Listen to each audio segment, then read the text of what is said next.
नमस्कार। आज म माइक्रोसफ्ट एक्सेलमा मितिलाई एक्सेल फंक्सनको प्रयोग गरेर विक्रम सम्वत अर्थात् बीएसबाट ईस्वी सम्वत अर्थात् एडी वा ईस्वी सम्वत अर्थात् एडीबाट विक्रम सम्वत अर्थात् बीएसमा कसरी रूपान्तरण गर्न सकिन्छ त्यो देखाउँदै छु। सबैभन्दा पहिले चाहिँ मैले एउटा एडी फर्मेटमा चाहिँ डेट लेखेको छु, त्यसलाई चाहिँ बीएसमा कन्भर्ट गर्न गइरहेको छु। अब यसमा चाहिँ सबैभन्दा पहिले चाहिँ यो मन्थ डे इयर फर्मेटमा छ, यसलाई चाहिँ नेपाली फर्मेटमा राखौँ। सिलेक्ट गरेर राइट क्लिक गर्ने, फर्मेट सेलमा गर्ने। अब यसमा चाहिँ यहाँ यो नेपाली भइहाल्यो। अनि यसमा अलि तल यतातिर गएर इयर मन्थ डे नेपाली फर्मेटमा राखेँ मैले, यसलाई सजिलोको लागि। नगर्दा पनि केही फरक पर्दैन, मैले चाहिँ सजिलोको लागि गरेको।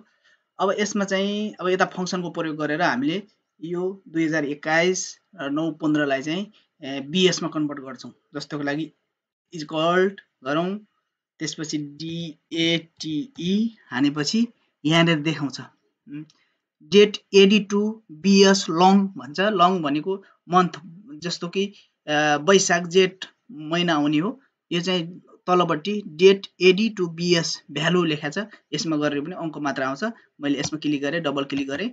डबल क्लिक गरेपछि एउटा कोष्ठ सहित आउँछ। हामीले कुन डेटलाई कन्भर्ट गर्ने हो त्यसमा क्लिक गर्ने र कोष्ठ बन्द गरेर इन्टर हानेपछि चाहिँ 2078 5 महिना 30 गते आयो। यो चाहिँ ईस्वी सम्वत 2021 9 महिना 15 गतेलाई चाहिँ विक्रम सम्वतमा कन्भर्ट गर्दाखेरि चाहिँ 2078 5 महिना 30 गते आयो।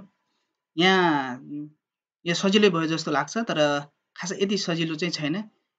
यी एक्सेल फंक्सनहरू चाहिँ बाइ डिफल्ट एक्सेलमा हुँदैनन्। यसको लागि चाहिँ एडिन मार्फत हामीले चाहिँ एड गर्नुपर्ने हुन्छ। यसमा चाहिँ मैले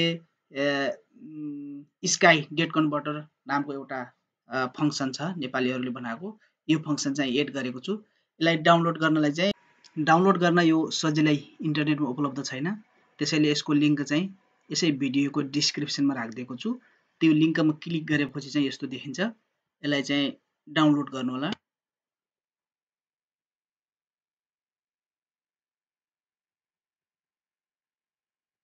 यहाँ डाउनलोड भयो। यो गएर चाहिँ डाउनलोड भन्ने फंक्सनमा बसिया छ। कहाँ बस्यो भनेर हेर्नलाई यहाँ क्लिक गर्नु पर्यो। डाउनलोड भन्ने भित्र बस्यो। अब चाहिँ फेरि एक्सेलमा जाने, यो एडिनमा कसरी एड गर्ने भन्ने कुरा चाहिँ यहाँ देखाउँदै छु। डाउनलोड गरिसकेपछि अब डाउनलोड भइसकेपछि चाहिँ हामीले यहाँ छेउको फाइलमा जानु पर्यो। फाइलमा गएर अप्सनमा जानु पर्यो। तल अप्सनमा गइसकेपछि यहाँनिर सेकेन्ड लास्टमा चाहिँ एड इन भन्ने बटन छ, यसमा क्लिक गर्ने। त्यसपछि यहाँ अन्तिममा चाहिँ म्यानेज भन्ने भित्र एक्सेल एडिन्स भन्ने चाहिँ यसको छेउमा चाहिँ गो क्लिक गर्ने। अब क्लिक गरिसकेपछि यहाँ चाहिँ मेरो sky data date converter automatic छ, छैन भने चाहिँ ब्राउज गर्ने। डाउनलोड गरेको कहाँ छ त्यहाँ क्लिक गर्ने। जस्तै मेरो अघि भर्खर डाउनलोड गरेको चाहिँ डाउनलोडमा छ। यो स्काई डेट कन्भर्टरलाई क्लिक गरेर ओके गरिसकेपछि चाहिँ यहाँ मेरो पहिल्यै छ, त्यो भएर चाहिँ यस्तो मेसेज देखाएको हो। यसमा आउँछ। यो आइसकेपछि यहाँनिर स्काई डेट कन्भर्टरमा टिक लगाएर ओके गरेपछि यो यसमा आउँछ र आइसकेपछि हेर्नलाई चाहिँ फेरि हामीले यसमै जानु पर्यो। यहाँ जाने, इक्वल गर्ने, त्यसपछि हामीले डेट हान्ने, DATE टाइप गरिसकेपछि यहाँ आउँछ। मैले अघि यो भ्यालुको विषयमा गरेको थिएँ, अब अहिले चाहिँ यो लङको विषयमा गर्छु।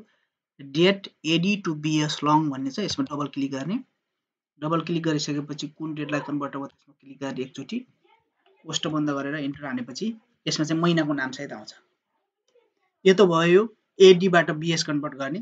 अब चाहिँ बीएसबाट कसरी एडी कन्भर्ट गर्ने भने सेम जस्तै छ। मैले यहाँनिर एउटा गरेर देखाएँ। सबभन्दा पहिले इक्वल हान्नु पर्यो, बीएस डेट क्लिक गर्ने, सरी डेट DATE हानेपछि यहाँनिर BS to AD long, BS to AD value भन्ने छ, मैले भ्यालुमै गरेँ। डबल क्लिक गरिसकेपछि आउँछ। त्यसपछि यो बीएस डेटलाई चाहिँ एडी बनाउनु पर्ने छ, क्लिक गरे, इन्टर गरेपछि यसरी चाहिँ आउँछ। मेरो यो भिडियो हेरिदिनु भएकोमा धेरै धेरै धन्यवाद।